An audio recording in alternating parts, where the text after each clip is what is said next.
nojah, see on tema, siis ja kas see nüüd läheb meil Kristjanile peale? Rattaruumi. Öösel, noh. Pärast tahad nii. Jah, 6 minti puudub 2. Palju aega ei ole.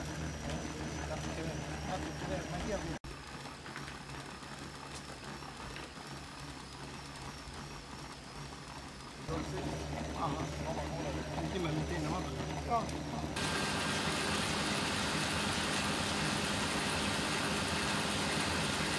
Kukk on sulle?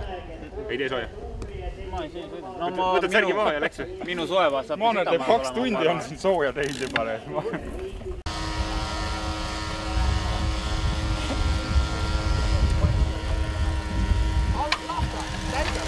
Täinud kirgu see. Oleme, et see... No Rensere kaugele mine.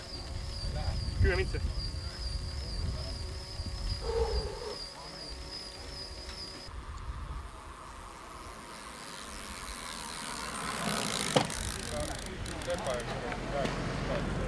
Kurvi paremat kätt läheb nagu korraks üles, see on ka ainult 500 meetrit. Saarest on vastu mäge, see on selline. Peab kohe kuradi tempo leidma.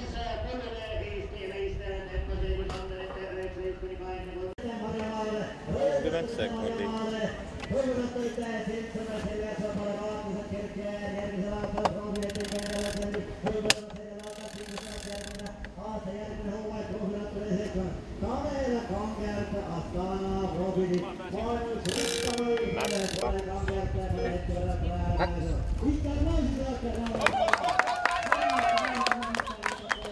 René Mandri Endura Racingu proovitiimistardijoonel.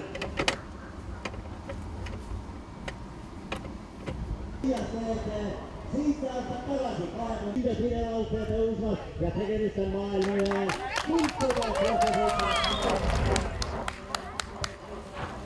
Jõer, mõnumõõrade võitja Eesti võistluste temposõidus Kullamäe Rindamäe järele ja Riin Ornas. Sartise ja Kerte Reine Taaramäe oma esimese Eesti võistluste temposõidus saanud 3 aastat tagasi 2009. aastal.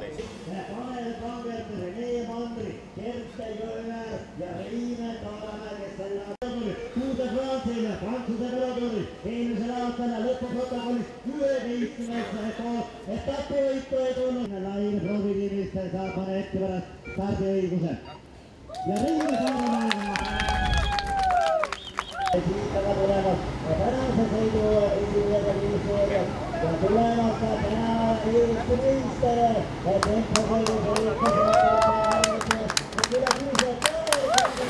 lõpetanud, kell läheb käima ja vaatame millise vaega täna 5.6.47,217 sekundit. Aastal 2020 ja edestas 34 sekundiga täna 49 minutit 42,658 sekundit. On tunnistanud, et vorm on endiselt ka super hea.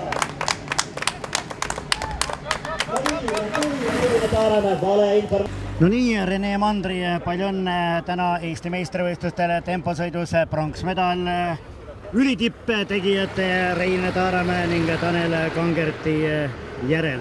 No oled oma sõiduga, René, täna rahul? Arvestades asjaolusid, siis ma isegi tunnen ennast natukene võitjana, sest ma siin 4 päeva järjest olen öösiti pellikus istunud ja laupäeval sain toidumürgituse ja täna veel enne startiga saan täieti soojagi teha, et siin rohkem veetsin aega tualettruumis kui sooja tehes ja läksin rahulikult sõitma, et esimesed kilomeetrid võtsin rahulikult, et jalg käima saada ja vaatasin, mis tunne on ja siis vaatasin, et väga hullu ei ole, et sai natukene juurde hakata tempos kruttima ja siis kuskil esimese kolmandiku lõpus nägin, et on võimalik poodiumile tulla, et siis andsin lõpuni endast kõik, et Kerti ja Kerti lüüa. Ma reaalselt teadsin ka, et Taaramäe Kangert on praegu maailmaklassis, kus mina tänase päeva seisuga kindlasti ei ole eraldi stardis. ja nii oligi, et Reinsi väitis ka, et ta sõitis vattide järgi siis oma ühe parima sõidu täna, et ma kaotasin talle 2 minutit kuskil, et see on tegelikult minu kohta väga hea sõit küll, et arvestades asjaolus ma võin väga rahul olla. Selge, aga kuidas rajaprofiil sobilik sulle, oled erinevatel võidusõitudel kaasa löönud, kuidas hindad tänast rada ja rajaprofiili? No rajaprofiil oli selline, et jõudu oli vaja, et mida värskem ja selline kõvem purakas jalas on, et seda parem, eks ole, et ta ei olnud just väga kiire, sest asfalt ei ole väga veerev, aga samas ta ei olnud ka väga aeglane, et need tõusud ei olnud nii pikad ja rasked, et kõik tõusud olid täpselt sellise pikkusega, et see jõuga üles vajutada, et ei pidanud käiku kergemaks hakkama väga oluliselt laskma. No, Eesti mõistisega annab, ma arvan, ta raskemad radasid teha Eesti mõistes, et Eesti teed juba kord sellised on. No nüüd päev otsa või üks päev veel puhkust vahepeal ja siis ülehomme reedesel päeval on see grupisõit, kus loomulikult lähed jahtima seda kõige säravamat medalit. Jah, no ratturid ütlevad, särki lähevad jahtima, et eks sa vaatad, mis olukord tekib, et eks iga rattur tahab seda särki korda karjääri jooksul vähemalt kanda, et aasta otsa sinimustvalges sõita on päris uhke tunne, aga eks ta muidugi hea oleks, kui ta sõidaks natuke kõrgemate kategooriate võidusõitudel kui mina hetkel, et kui ma selle särgi saan, siis ma tahaks ka kindlasti paremat meeskonda, et väärikamalt seda särki presenteerida mujal maailmas, aga eks kindlasti lähen proovima. Selge, aga millised on siis väljavaated uueks hooajaks? On juba diilitud ka mingit kõvemat seltskonda või oled sellises ootuses, kui ikka see sinimustvalge särk seljas on, siis eeldatavalt midagi paremat näha? Ei, see sinimustvalge nüüd ei usu, et midagi muudab. Aga praegult on kõik otsad väga lahtised, et järgmise aasta koha pealt ma ei oska mitte midagi öelda. Et eks tuleb ise mees olla siin teha häid tulemusi veel ja eks siis vaatab edasi. No õnnetuseks on Eesti Londoni olümpiale saanud ainult ühe koha ja on spekuleeritud, et sinu jala jaoks pidavat see kõige parem trass olema. Millised sihid olümpiaga seoses?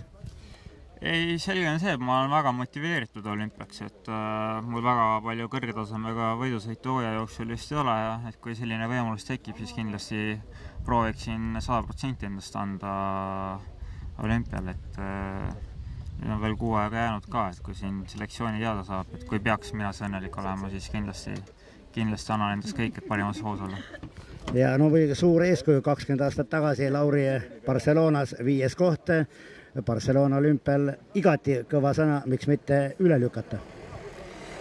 Jah, unistada võib alati, et unistama peabki, kõrgid sihte peab seadma, et eks elu näitab. Aitäh sulle, Rene, ja edu! Aitäh! Tanel Kangert, palju õnne Eesti meistrivõistluste hõbemedali võitmise puhul. No kindlasti tulid täna mõtetega võita kuldmedal, paraku tuli juba lasteaiast peale su suur sõber ja hilisemalt rattasõitudel suur konkurent Rein Taaramäe täna peale jäänuna. No milline on hetke emotsioon ja millised mõtted sõidu ajal?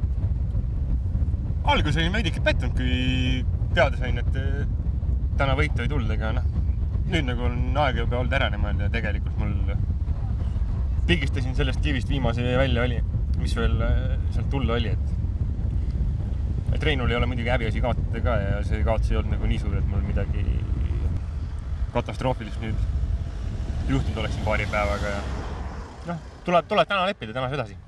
Selge, kas see väsimus, mis reisi väsimusena peale rasket Šveitsi velotuuri andis täna tunda ka? Andis selles mõttes, et jube võib-olla ei olegi nii üldine selline suurt väsimust ei ole, et ikkagi vorm on hea ja ma ei saa nagu öelda, et ma olen jube väsinud, et ma nüüd rampväsin hommikul üles ärkan ja kuidagi liikuda ei jõua, et tegelikult olemine on hea, aga 2 päeva siin reisimist ja kehvasti maganud, et kõik see kokku lihtsalt ei ole sellist värskust, mis nagu eralistardis vaja on. No tundub küll, et sa oled väga hea soosnud Šveitsi velotuuri etapivõit, su karjääri kõige säravam tulemusi, kui arvestada juba kevadisi sõite Giro Itaaliast peale. No tundub, et vormikõver on ülespoole minemas. Millised sihid ülehomseks päevaks, grupisõiduks? vaatame, mis see sõidukäik endast kujutab, et taktika on suhteliselt lihtne, et siin tuleb esimestel ringidel lihtsalt aktiivne olla. Kellegi peale loota ei saa, sest kõik sõidavad kas iseenda või heal juhul 1-2 tiimikaaslasega koos. Et kui jalga on, siis ilmselt olen seal lõpus ikkagi ees ja võitlen kulla eest, aga kui ei ole, siis ega midagi ei juhtu, et mul natukene mõnes mõttes pinged on maas, et mul ei ole nagu siin Eestis midagi hetkel vaja nüüd ilmselt tõestada, et kas ma panen kellelegi pähe või ei pane, et ma tiimi poolt tean juba, et nad on minu siiamaani sõitudega rahul ja mul see siinne tulemus peale särgi nagu muud ei mõjuta midagi. Selge, no oled rajaprofiiliga tutvunud ka ülehomseks päevaks grupi sõiduks. No sinu mõistes ja sinu jaoks on need künkad siin, aga päris korralikud tõusumeetrid on sellel 16,8 kilomeetri pikkusel ringil. See hakkab kindlasti jala peale, et siin ei tasu nagu seda rajaprofiili mitte kuidagi alahinnata, et ma sõitsin väikse osa sellest rajast läbi ja arvestada tuleb kindlasti, et see igat tõusu tuleb võtta 10 korda, et lihtne ei saa olema. Selge, mis saab peale Eestikaid? No Tour de France ei ole sul sel aasta kavas ilmselt, aga mis saab sügisesest Vueltast? See ei ole ka veel kindel, et ma pole tiimiga oma järgmist sõitu isegi paika pannud, et kõik on lahtine. Ma ei ole väga kindel, kas ma enam sinna Vueltale minnagi tahan, et mul ei ole kindlasti kohe tarvis ennast see aasta kuskile auku sõita, et siiamaani on nagu hooaeg hästi läinud ja tuleb ka mõelda, et järgmised hooajad on ees, et kui ma see aasta ikka ennast täiesti lõpuks võib-olla vee alla sõidan, siis ehk tuleb jälle aasta rahulikult võtta, et üldse välja tulla, et üle pingutama ma ei hakka ja suurtuur kindlasti on nagu arengu võti, et seda ei tasu alahinnata, aga kui ikkagi väsimus peaks peal olema, siis ma 2 suurtuuri kindlasti ette ei võtana. Leping järgmiseks aastaks juba olemas. No tundub, et ehk jätkad Astanaga või on midagi muud plaanis? Lepingut teil ei ole ja ma ei ole... praegu on vara rääkida, et ma tean, et tiimil on loomulikult neil on tahtmine oma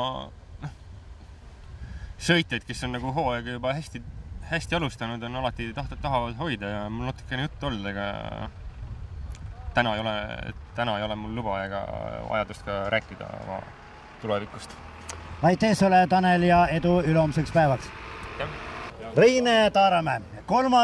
Eesti meistrikuld temposõidus. Palju õnne! Ütle mulle, kas Taneli võimas sõit Šveitsi velotuuril kohutas ka sind pisut ja tegi ärevaks enne täna starti või oli sul taktika varakult juba paika pandud ja olid veendunud, et võidad 3. Eesti meistritiitli? Nojah, et see eraldi stardis sõit mind ei kohutanud, et pigem siis, kui ta võitis, et siis see läks natukese ohtlikuks, et oli plaanis sõpradega juba väike pidu teha, aga õnneks pidu jäi ära ja suutsin korralikus vormis siia tulla, nii et jah, olin valmis täna siin. No nii, aga millise taktika valisid tänaseks sõiduks? No tundus mulle, et 15 kilomeetril olid pisut Kanksile, sõbrale Tanelile alla jäämas või hoidsidki esialgu pisut tagasi ja lõpus siis, nii nagu öeldakse, rauad paremal ja nii palju kui vähegi võimalik.